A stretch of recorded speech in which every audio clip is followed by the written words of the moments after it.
Hai, selamat datang kembali di channel saya. Hari ini saya mau membahas tentang digital drawing tools.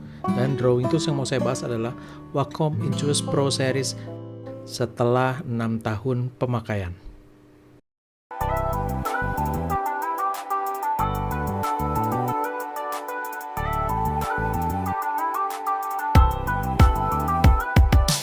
Model yang saya miliki saat ini adalah Intuos Pro Small dengan nomor model atau kode modelnya itu adalah PTH 451. Produk ini saya beli di bulan November 2013 yang lalu.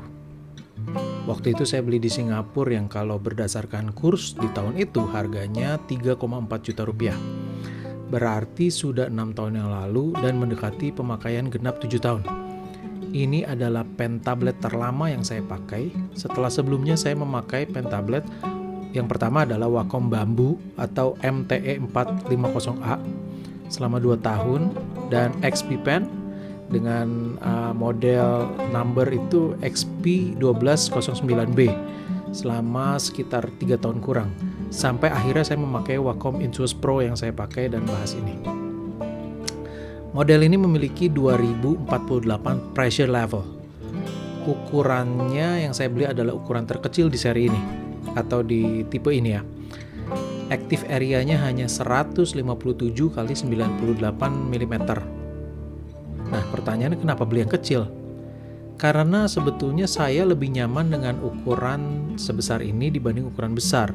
Karena sebelumnya saya memakai XP Pen yang active area-nya 304,8 dikali 228,8 mm. Dan saya merasa ukuran besar justru tidak lebih enak. Tetapi ini merupakan personal preference sih. Beda orang bisa beda selera. Di tahun 2013 produk ini masih dibilang baru. Bahkan ketika saya beli di Singapura saat itu di Indonesia belum ada model yang ini. Baru masuk kira-kira 2 bulan kemudian. Oke, saya mau cerita pengalaman saya memakai produk ini. Bisa dibilang ini adalah user experience review selama 6 tahun.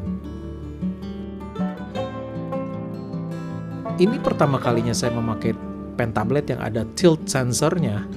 Ketika ujung pen dimiringkan, sensornya mendeteksi dengan sangat baik.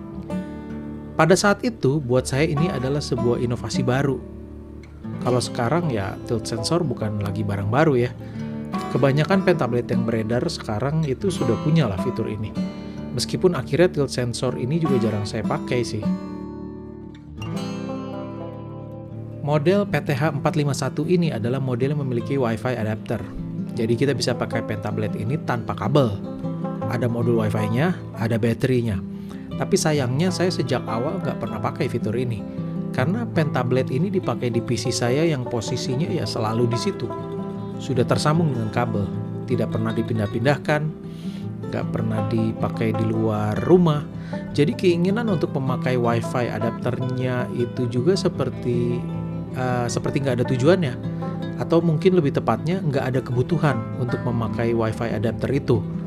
Tahun demi tahun terlewat si Wi-Fi adapter hanya diam di dalam laci. 6 tahun saya pakai ini, sebetulnya dia itu ada touch sensor. Tapi selalu saya matikan karena saya rasa produk ini belum ada kayak semacam palm rejection gitu deh. Karena kursor saya itu selalu acting funny ya kalau posisi tangan saya ada di dalam active area ketika saya menggambar. Jadi ya saya selalu matikan. Lagi pula tangan saya sudah terbiasa memakai shortcut di keyboard komputer. Saya merasa lebih cepat bekerja dengan shortcut yang sudah saya hafal daripada menggunakan fitur touch untuk keperluan seperti zoom in, zoom out, menggerakkan kanvas, dan lain-lain. Sampai sekarang, saya masih memakai Windows 7 karena saya merasa masih enak bekerja di Windows 7. Stabil, nggak ada masalah. Tapi mungkin karena saya pakai Windows 7, jadi driver update pen tablet ini justru jadi problem. Ketika saya update dengan driver yang terbaru, pen tablet malah jadi tidak dikenali. Meskipun keterangan drivernya itu masih support Windows 7. Tapi anehnya ketika saya uninstall driver yang versi baru itu, lalu menginstal ulang driver bawaan yang ada di dalam CD yang di dalam paket penjualannya itu, alias driver lama, pen tablet berfungsi kembali seperti biasa. Setahun terakhir, Pentablade ini beberapa kali tidak terdeteksi ketika menyalakan komputer. Harus restart ulang, baru tablet kembali terdeteksi. Mungkin karena sudah berumur juga, tapi ya itu problem yang kadang terjadi. Tidak sering, kadang-kadang sih. Tapi ya cukup mengganggu karena saya harus restart ulang komputer. Ada 4 tipe nibs yang masuk dalam paket penjualan Intuos Pro ini.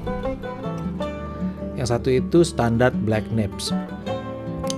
Lalu yang kedua adalah stroke nibs yang ada dual springnya, yang ada pairnya. Ini untuk memberikan feel seperti brush, cocok untuk digital painting ya, karena seakan-akan kita seperti menggunakan brush. Yang berikutnya adalah soft nibs yang warnanya putih. Ya, ini memiliki gesekan yang sangat lembut di permukaan tablet. Jujur saya nggak berani pakai lagi karena saya pakai satu dan cepet banget worn out-nya dan akhirnya saya nggak berani pakai lagi. Oke, yang berikutnya adalah flex nibs. Itu adalah kebalikan dari soft nibs. Flex nib itu memiliki gesekan yang lebih kuat. Kalau bahasa Inggrisnya itu higher friction di permukaan tablet ya. Beda dengan black nibs dan soft nibs yang lebih smooth di tablet. Intinya, berbagai tipe nibs ini hanya beda di rasa, balik ke personal preference dan juga keperluannya.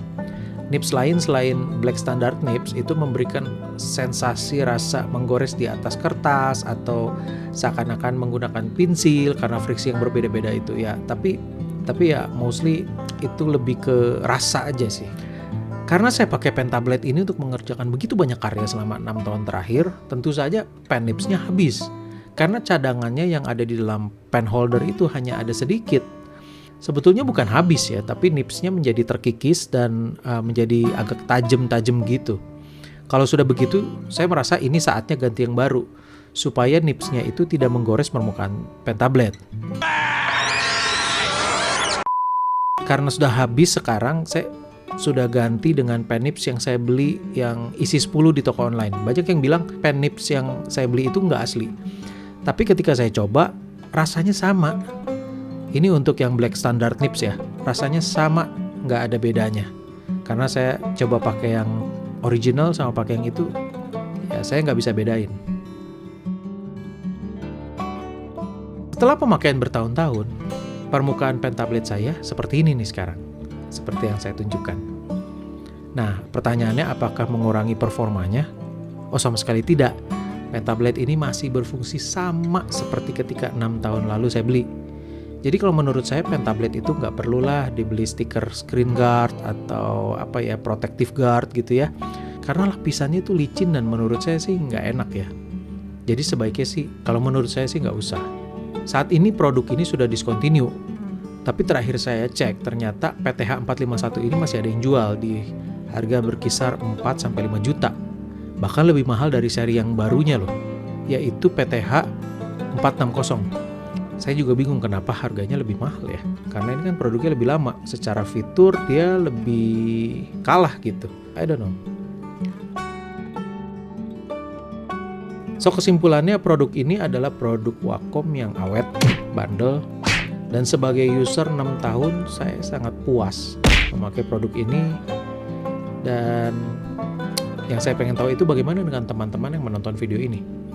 Share dong pengalamannya di comment section di bawah. Pentablade apa yang kalian pakai? Dan sudah berapa lama? Dan apa kelebihan serta kekurangannya? Thank you for watching guys. See you in the next video. Bye.